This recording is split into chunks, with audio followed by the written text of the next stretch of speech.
नमस्कार, यह हमारा बिहार और मैं हूं आपके साथ दिनकर आनंद। आज का एक्सप्लेनर वीडियो है दोस्तों, जिसमें मंत्री अफसर भिड़े, क्या विजय सिन्हा का मंत्रालय बदलेगा, पूरा मामला क्या है, बिहार की राजनीति में इसके क्या मायने हैं, सब कुछ आसान भाषा में समझते हैं। तो बात की शुरुआत होती है बिहार के डिप्टी सीएम विजय कुमार सिन्हा से, जिनके पास इस वक्त राजस्व और भूमि सुधार विभाग है। विजय सिन्हा हाल के महीनों से लगातार जिलों में जनसंवाद कर रहे हैं, मतलब जनता के बीच जाकर अफसरों के सामने लोगों की शिकायतें सुनना और मौके पर ही समाधान का निर्देश देना। लेकिन अब यही जनसंवाद विवाद का केंद्र बन गया है। अफसरों का कहना है मंत्री जी सार्वजनिक मंचों पर हमारा अपमान कर रहे हैं। वही विजय सिन्हा का जवाब है, जो काम नहीं करेगा उस पर कार्रवाई तो होगी ही। 27 दिसंबर को बिहार राजस्व सेवा संघ यानी बिरसा ने सीएम नीतीश कुमार को चिट्ठी लिखकर खुला विरोध जताया। कहा कि मंत्री ऑन द स्पॉट डांटते हैं और गरिमा को ठेस पहुंचाते हैं। अब सवाल यह है कि क्या डिप्टी सीएम बेवजह टारगेट कर रहे हैं। एक पोल के मुताबिक 46% लोगों का मानना है कि विजय सिन्हा सही कर रहे हैं। 35% लोगों को लगता है कि उनकी भाषा गलत है और सिर्फ 19% लोगों ने कहा कि अच्छे अफसर भी फंस रहे हैं। पर जो सच्चाई सामने आ रही है दोस्तों, वो भ्रष्टाचार है।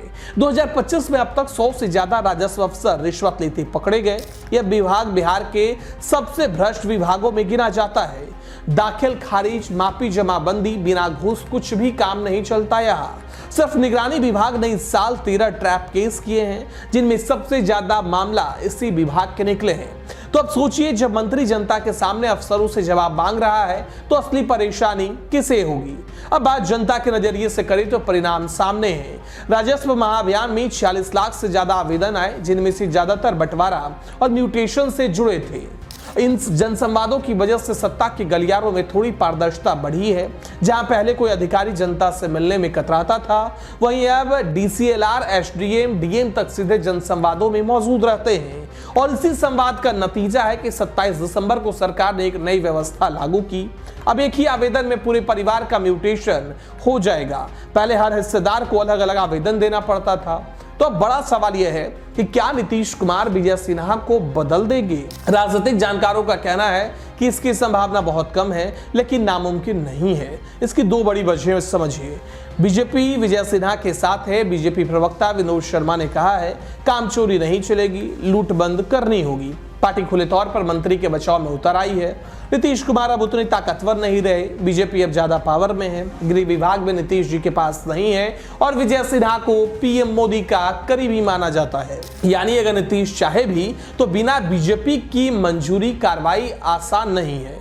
सियासी माहौल फिलहाल विजय सिन्हा बनाम अफसरशाही के रूप में सेट है, जिसे जनता काफी हद तक मंत्री के पक्ष में देख रही है। तो कहानी का निष्कर्ष क्या निकलता है दोस्तों, कि एक तरफ मंत्री हैं जो जनता के बीच जाकर जवाब मांग रहे हैं, दूसरी तरफ वो अफसर जो पारदर्शिता से डर दिखा रहे हैं।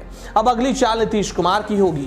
क्या वो सियासी दबाव में झुकेंगे या एक सख्त मंत्री के साथ खड़े रहेंगे। आप बताइए, क्या विजय सिन्हा सही कर रहे हैं या अफसरों का विरोध जायज है। कमेंट में अपनी राय जरूर दीजिएगा। अगर वीडियो पसंद आया तो इसे लाइक करें, चैनल को सब्सक्राइब करें, बेल आइकन दबाएं, क्योंकि हम हर हफ्ते लाते हैं हमारा बिहार की राजनीति, समाज और सच्चाई की कहानियां सिर्फ आपके लिए। नमस्कार।